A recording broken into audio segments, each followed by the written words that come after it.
Asia অঞ্চলের সেরা দলগুলোকে নিয়ে অনুষ্ঠিত হয় এশিয়া কাপ। তবে এই টুর্নামেন্টে তেমন কোনো প্রতিদ্বন্দ্বিতা দেখেন না রবিচন্দ্রন অশ্বিন। তার মতে ভারতের শক্তিমত্তার কাছাকাছি নেই আর কোনো দল।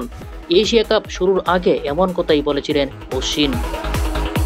পাকিস্তান শ্রীলঙ্কা এশিয়া কাপে একাধিকবার শিরোপা জিতেছে। বাংলাদেশেরও ফাইনাল খেলার অভিজ্ঞতা আছে। তারপরও বাংলাদেশের মতো দলকে গুনাই ধরতে রাজি নন অশ্বিন। তিনি বলেছিলেন, আমরা তো এমনকি বাংলাদেশকে নিয়ে কথাই বলিনি, কারণ তাদেরকে নিয়ে কথা বলার কিছু নেই। এই দলগুলো ভারতের সঙ্গে লড়াই করবে কিভাবে? শ্রীলঙ্কার বিপক্ষে ম্যাচের আগে সংবাদ সম্মেলনে বাংলাদেশ দলের প্রতিনিধি হয়ে এসেছিলেন তানজিম সাকিব। অশ্বিনের কথার সূত্র টেনে তাকে প্রশ্ন করা হয়, কাউকে ছোট করে দেখা নিয়ে তার প্রতিক্রিয়া কি? জবাবে তানজিম সাকিব বলেন, আপনি কারো মুখ আটকিয়ে রাখতে পারবেন না।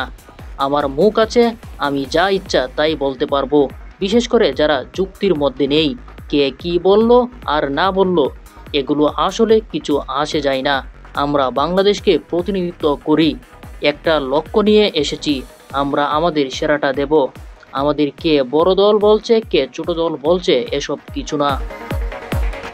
এছাড়া আফগানিস্তান নিজেদের এশিয়ার দ্বিতীয় সেরা দল দাবি করে এমন প্রসঙ্গে সাকিব বললেন, এটা তারা বলতে পারে, তবে আমাদের বিপক্ষে খেলাটা তাদের জন্য সহজ হবে না।